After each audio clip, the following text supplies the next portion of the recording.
नमस्कार दोस्तों, कैसे हैं आप सब। तो स्वागत है आप लोगों का स्टडी आईएएस में और मैं हूं अदिति। तो आज हम लोग बात करने वाले एक बहुत ही इम्पोर्टेंट टॉपिक पे।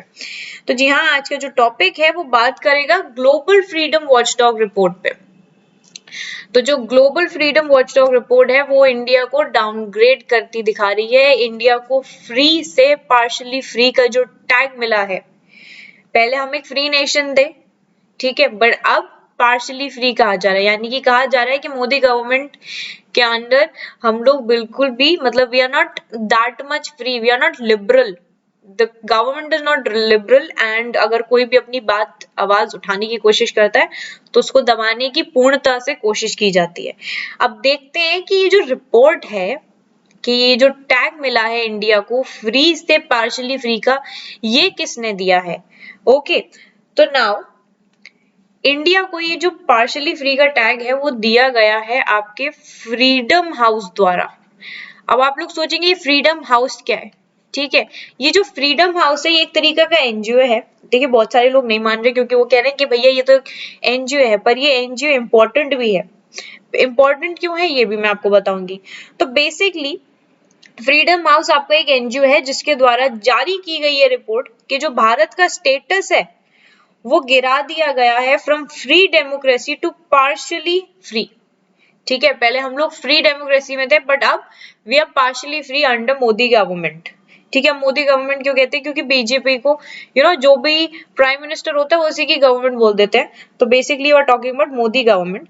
तो बेसिकली ये जो एनजीओ है आपका, अब ये इंपॉर्टेंट क्यों है ये मैं आपको बताती हूँ। ये इंपॉर्टेंट इसलिए है क्योंकि इसको डायरेक्टली फंड किया जाता है आपकी यूएस गवर्नमेंट द्वारा और ये बहुत ओल्डेस्ट अमेरिकन ऑर्गेनाइजेशन है जो कि हर साल फ्रीडम हाउस नामक एनजीओ द्वारा एक मतलब एक रिपोर्ट जारी की जाती है, एक फ्रीडम इन द वर्ल्ड पर एक रिपोर्ट जारी की जाती है। और इस बार क्या हुआ है, इस बार इनका जो टाइटल भी रहा है, इस बार जो टाइटल है इनका वो है आपका, let me tell you, it is democracy under siege. इस बार का जो टाइटल है इन लोगों का वो टाइटल ये रहा है कि डेमोक्रेसी अंडर सीज। ठीक है, तो अब ये जो आपकी एनजीओ है, ये पर्टिकुलर जो ऑर्गेनाइजेशन है ये आपकी 1941 में 1941 में एस्टेब्लिश करी गई थी न्यूयॉर्क में एस्टेब्लिश करी गई थी ये। और उसी टाइम पे आपका वर्ल्ड वॉर 2 भी हो रहा था, है ना। तो वर्ल्ड वॉर 2 में ये जो ऑर्गेनाइजेशन थी उस समय क्या था कि जैसे आपके जर्मनी जैसे देश थे और वो लोग फासिज्म की तरफ जा रहे थे। किसकी तरफ जा रहे थे, फासिज्म की तरफ जा रहे थे। तो ये जो आपकी ऑर्गेनाइजेशन थी ये उसके अगेंस्ट प्रोटेस्ट चला रही थी, कैंपेन चल रहे थे, ठीक है। और उस टाइम पे आप लोगों को पता भी है कि यूएस ने भी पार्टिसिपेट किया था इन वर्ल्ड वॉर 2 में। तो अब ये क्या करती है कि ये स्कोर यानी कि 211 कंट्रीज में 211 कंट्रीज को पूरे उनके साल को एनालाइज करती है। ठीक है, एनालाइज किस पे करती है, उनके पॉलिटिकल राइट्स, सिविल लिबर्टीज पे देखती है और उस हिसाब से उनको टैग देती है। ठीक है, एक फ्री, पार्शियली फ्री, ठीक है, और फिर लास्ट आ जाता है आपका नॉट फ्री। ठीक है, तो इस पहले हम इनके हिसाब से फ्री थे, ठीक है। और अब इस साल की जो रिपोर्ट है वो कह रही है कि हम लोग पार्शियली फ्री हैं, like we are not completely free. जो हमारे पॉलिटिकल राइट्स हैं, जो लिबर्टीज हैं, they are not free. Okay, तो एक तो ये चीज है और दूसरा ये स्कोर किस हिसाब से देते मैं ये बता देती हूँ। स्कोर देते ये 25 क्वेश्चंस के हिसाब से। ओके, देयर 25 क्वेश्चंस, उसके हिसाब से ये लोग स्कोर प्रदान करते हैं। अब बताइए इंडिया को इन लोगों ने इतने कम रैंकिंग क्यों दी है, मतलब इतना इन लोगों ने ऐसा क्यों बोला है कि वी वर फ्री बट अब हम फ्री नहीं है, वो क्यों, ये जानते हैं। तो basically the think tank freedom house has demoted India's freedom score. ठीक है, इंडिया का जो फ्रीडम स्कोर है उसको फ्री से पार्शियली फ्री कर दिया है।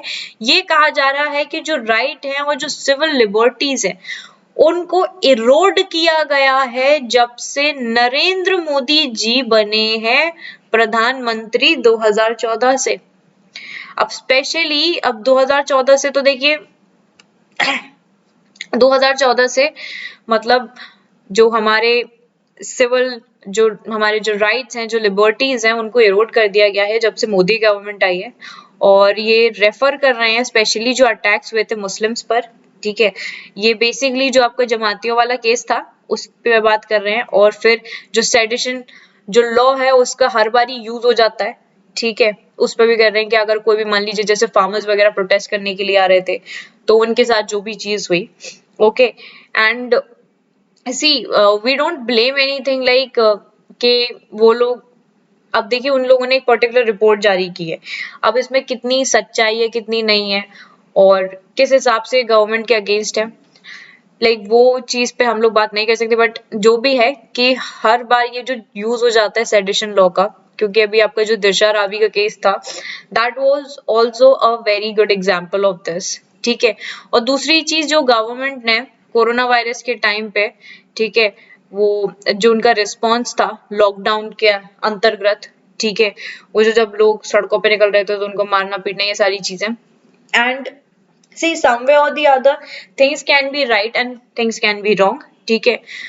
पर अब देखा जाए तो इंडिया का जो स्कोर है वो तो डिक्रीज हो गया है। अर्लियर इट वाज 71, पहले 71 था, अब 67 कर दिया, यानी कि 4 मार्क्स से पीछे रह गए, मतलब 4 मार्क्स से गिर गए हैं, ठीक है।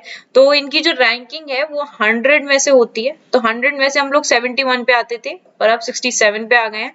So the ranking for the most free country, हम लोग मोस्ट फ्री कंट्री थे and it's rank fell from 83 to 88 of 211 countries, and its annual report, जो annual report है फ्रीडम हाउस की, वो कह रही है कि Modi's Hindu nationalist government has presided over increased pressure और human rights organization, मतलब जो प्रेशर है वो बढ़ चुका है human rights organization पे, जो हमारे मोदी जी की गवर्नमेंट है उसके द्वारा, and it's rising intimidation of academics and journalist, ठीक है। जो जर्नलिस्ट हैं उनको अपनी आवाज उठाने के मौके नहीं मिल रहे हैं, उन पे जो प्रॉब्लम्स हो रही है, and the spate of bigoted attacks, ठीक है, इंक्लूड्स इंक्लूडिंग लिंचिंग, ठीक है, aimed at Muslims. So this was like वो जमातीज वाला केस, okay। So ये जो decline है, it has been deepened following Modi's re-election in 2019 and the government response to the coronavirus pandemic in 2020 featured further abuses of fundamental rights। तो अब कहा जा रहा है कि जो कोरोना वायरस के टाइम में जो भी चीजें हुई थी, ठीक है, तो वो भी मतलब जो बेसिकली जो अब्यूजेस हुई थी वो मतलब एक तरीके से जो फंडामेंटल राइट्स थे, ठीक है, उनको अब्यूज किया गया था। So this is all what कि जो भी क्रैकडाउन हुआ था, ठीक है, जो भी क्रैकडाउन हुआ है आपका, जैसे डेट्रिवेशन हुआ है आपका पॉलिटिकल राइट्स में, सिविल लिबर्टीज में मोदी जी के अंडर, और जो प्रोटेस्टर्स वगैरह होते हैं, ठीक है, उनको मतलब बेसिकली जैसे फार्मर्स प्रोटेस्ट वगैरह ये था तो उसमें भी लोगों को मारना, ठीक है, अब जो भी बदतमीजी कर रहा है उसको अंदर रख लेना, ये सारी चीजें जो भी थी कि मतलब एक तरीके से कहा जा रहा है कि जो गवर्नमेंट है वो बहुत ज्यादा हार्श हो रही है लोगों के साथ, इतना ज्यादा होना नहीं चाहिए, but they are being very harsh with the government, with the people, and that's why जो स्कोर है वो इनका गिरा दिया है। और particularly in a press release जो ऑर्गेनाइजेशन है वो अंडरस्कोर कर रही है एक पैटर्न, ठीक है, pattern in which Hindu nationalist government, अब देखिए जो हमारी मोदी जी की गवर्नमेंट है उसको बेसिकली हिंदू नेशनलिस्ट गवर्नमेंट भी बोला जाता है, और उसके जो अलाइज हैं उनको प्रिसाइड किया जा रहा है ओवर राइजिंग वायलेंस। कहा जा रहा है कि वायलेंस बहुत बढ़ती जा रही है और जो ये डिस्क्रिमिनेटरी पॉलिसीज हैं, ठीक है, जो अफेक्ट कर रही है मुस्लिम पॉपुलेशन को, and they are also pursuing a crackdown on expression of dissent by the media, academics, civil society groups and protesters, ठीक है। जो भी मतलब अगर कोई मीडिया का बंदा है, ठीक है, एकेडमिक का हो, सिविल सोसाइटी ग्रुप हो, ठीक है, कोई प्रोटेस्टर हो, उसके अगेंस्ट, और जो मुस्लिम पॉपुलेशन है उसके साथ डिस्क्रिमिनेट करना, ठीक है, वो ये सारी चीजें कही जा रही है कि हिंदुस्तान पहले फ्री था और अब पार्शियली फ्री है। अब इसमें कितनी सच्चाई है, ठीक है, और आप लोगों के क्या विचार हैं इस चीज पे, ये लोग आप मुझे कमेंट सेक्शन में बताओगे, okay. So this was the video for you all, I hope you like it, okay. अगर अच्छी लगती है तो आप लोग मुझे कमेंट सेक्शन में जरूर बताना, ठीक है, लाइक करना, शेयर करना, चैनल को सब्सक्राइब करना बिल्कुल भी मत भूलना। ओके, मिलते हैं कल अगली वीडियो के साथ। तब तक के लिए bye bye, take care and have a wonderful day ahead. Bye.